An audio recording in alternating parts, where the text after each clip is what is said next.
Hello guys, it's Bridget back again from It's Your Time channel.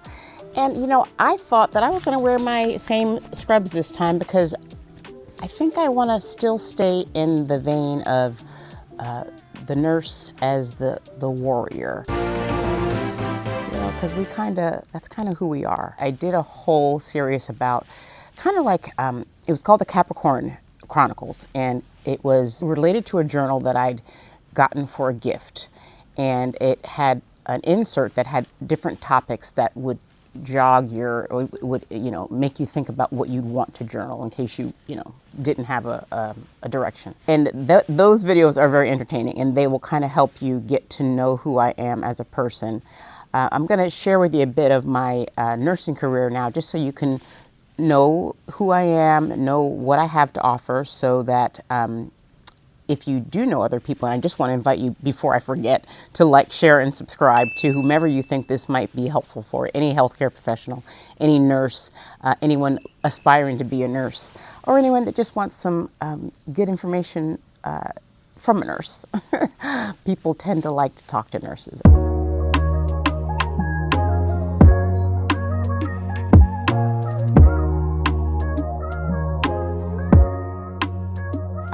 I spoke about it in the last episode, how nursing changed my life. I had no idea that life could be so good, so easy, so connective.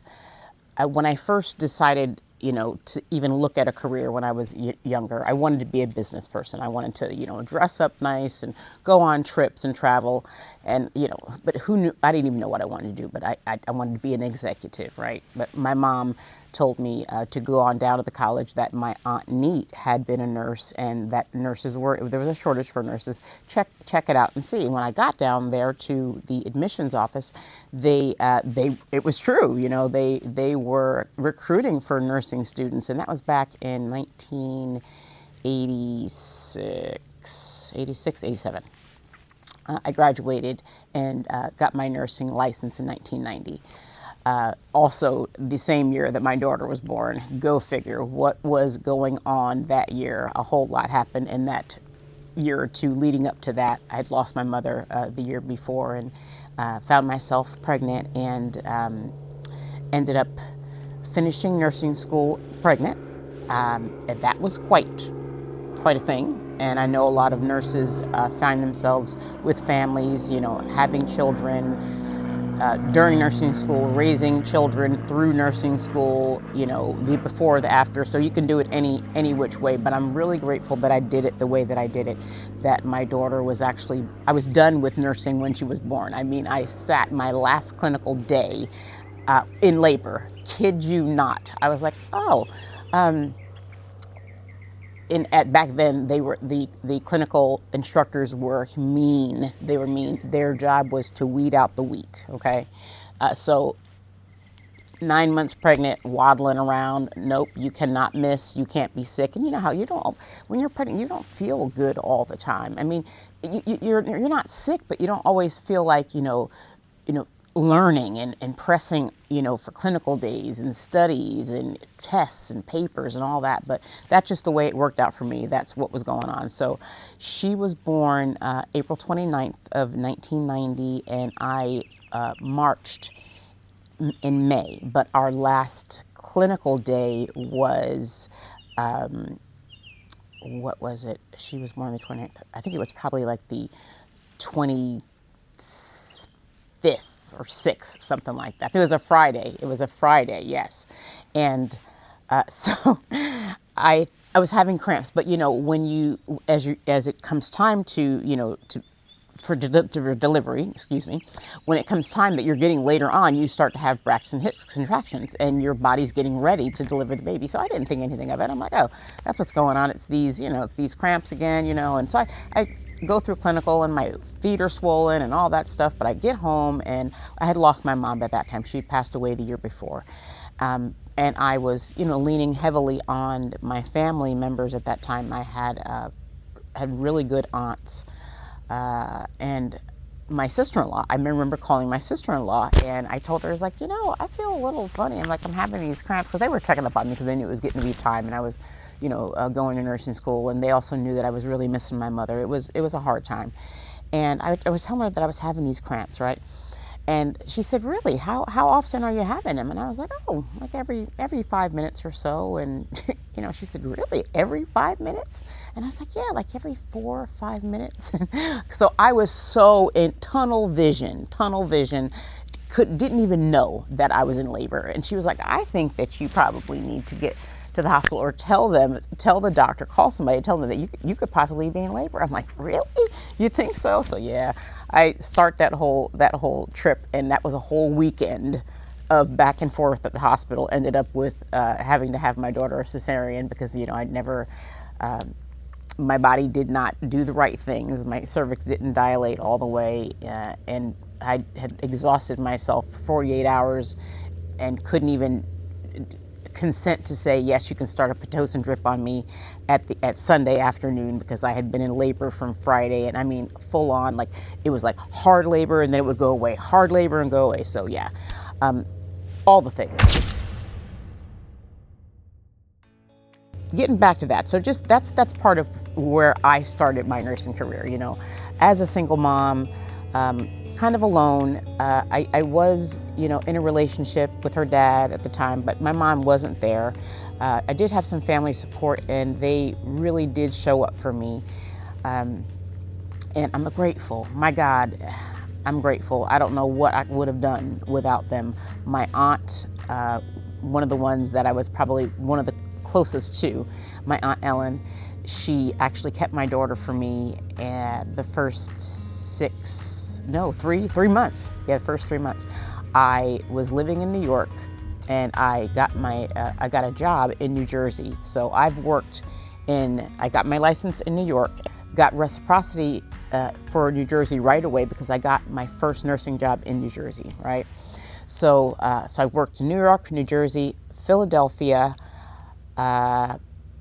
Miami, Florida, Fort Lauderdale, Florida, came to California, worked in National City, San Diego, San Francisco, then now Sacramento, which is where I am hopefully finishing out the nursing portion, because I'm hoping to be able to retire and just kind of hang out and chat with you guys and let you guys know what's going on in the nursing world as I continue to study, keep my hands in everything, do some remote nursing. I actually have a remote job now that I'm doing. I work in an electronic ICU. I've begun my transition from the bedside, and that's one of my first jobs. So so that's a background in what I've done. So lots of jobs, full-time always a part-time job. So full-time, part-time running together always, because I was a single mom, and even though I was making good money, there was always more that I wanted to do, more that I wanted to have. I wanted to give my daughter a better life. I thought that we needed a better place to live. I thought I wanted a nicer car. I thought I wanted to do different things, trips and things. And I really didn't even start traveling a lot until she was a little more, probably when she was actually doing, she went to private boarding school Monday through Friday when she was in middle school to junior high. And I did some then, but not as much. But there was always something that needed money. You know what I'm saying? Living in New York is super expensive. Driving a car, having a car, whether it's new, used, insurance, all the things, just life, food, clothes for you and a child. And then when I started to, send her to private school, I needed extra money for that. So I'm grateful, because nursing always allowed me to get extra money. And even getting the extra money, it wasn't just me getting the money. I gained so much. Rich experiences with people, my coworkers, my patients. I have a whole different appreciation for what health is as a nurse. There's a cliche, comment out there that if you don't have your health, you don't have anything. And that is very true. And that is true 100% from where I'm sitting and where I've lived. To be able to get up every day and just thank God that I can breathe on my own. I mean, just wake up and breathe. I can take myself to the bathroom. I can choose what I want to eat. I can put on my own clothes. I can think what I want to do today. I can plan a day. I can plan to not have a day. I have my faculties. I can move my arms and legs and limbs. I can taste, see, smell, touch, hear. You know, we take it for granted because I have many patients and have had many patients over the year that have had any one of those or several of those impaired or taken away at a time or two. So I walk in a very real place and tend to be a little. Some people say, you know, you're raw and hard. Nurses can be, and we have a crazy sense of humor, right? Because I mean, you have to be able to laugh even in the toughest of times, because you have to perform even when things are looking and feeling pretty bad. But if it's not life and death, if it's not an eternal issue, then I really have learned not to give it a whole lot of mental or physical real estate in my life. It's not that big of a deal. If it's not about putting food on my table, making sure that we have what we need to live, you know, electric, air conditioning, you know, clothing, I'm not going to really let you throw me off my square, so to speak. You know what I'm saying? Yeah, it's just not that important. And if you're standing in the way of somebody's, what would I say, their movement of getting these things, you know, of having these things, then you're probably gonna have a problem with me, because I'm gonna be like, you know, what's your deal? No, you know, sit down somewhere, get out of the way. Let's live. Let's find a way to live and help each other to live the best and easiest way possible. So I think that has served me well in many areas, even up to this point, even as I segue into looking to retire soon, retire from the bedside, and looking to manage my money. You know, I made some money. I want to manage it. I want to manage it, and I want to enjoy it. I want to enjoy my life. I want to enjoy my health. I'm able to do these things. I don't know if you guys listened to or watched any of the episodes previously. I have had 2 major surgeries, you know, through my career, the last 5 years actually. And I'm going to enjoy my health. I'm going to enjoy the fact that I can get up and go hiking and get on a bike and do those things. I'm going to go now. I'm going now while I can do it, because I've had people that are 30, 40, 50, whose life was totally changed by an accident, by an illness, by a death, by the death or an illness of a family member, and they did not get a chance to. They planned to do it when they were 65 or 62 or 70 or whatever, and they didn't get a chance to do it. I lost a dear, dear friend a couple of years ago, a fellow nurse who was 18 months to retirement, and we lost her to a sudden cardiac arrhythmia, and she was found at home,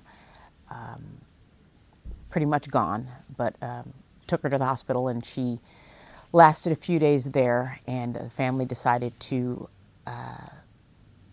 honor her wishes, and she donated many of her organs and much of her skin and tissue to people, so that her life could still go on. Her legacy went on, not only in all that she gave to us as a fellow nurse and all the committees and all the things that she put into our floor and how it runs best, how it ran best.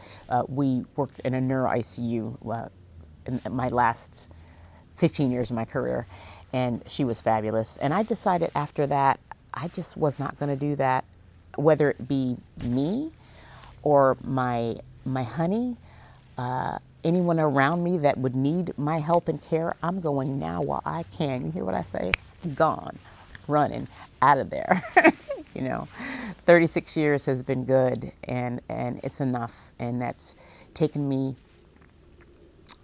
a good year and a half to say that has been enough, and that I can go and relax and I can enjoy, that I've done enough work. Because when you're someone who pours into someone all the time, mind, body, soul, it's part of who you are. It's really hard to disconnect.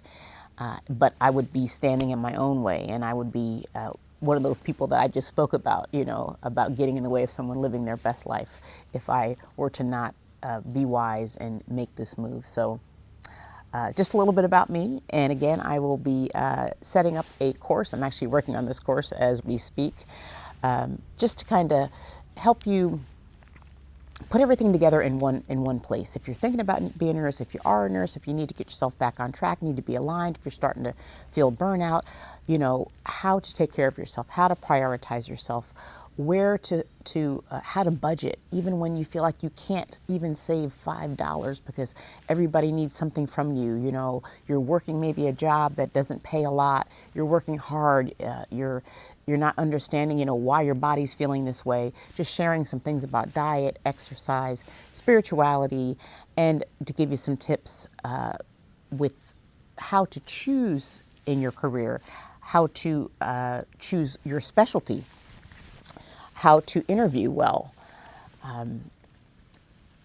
and probably to just how to organize your life, your thoughts, your supplies, what you'll need, what are some of the better shoes to wear, some of the best scrubs that will last you the longest, that will be the most comfortable, some of the best equipment, some of the best worksheets, templates for a shift change report, to and fro, just all kinds of things.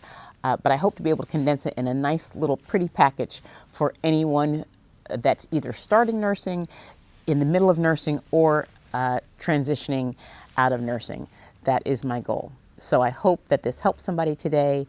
I hope that you are able to eat off my plate and thinking about and receiving that now is your time. It's your time. What are you going to do with your time? What do you need to do for yourself in this iteration of your life? All right, until the next episode, blessings. Thank you so much. Have a wonderful day.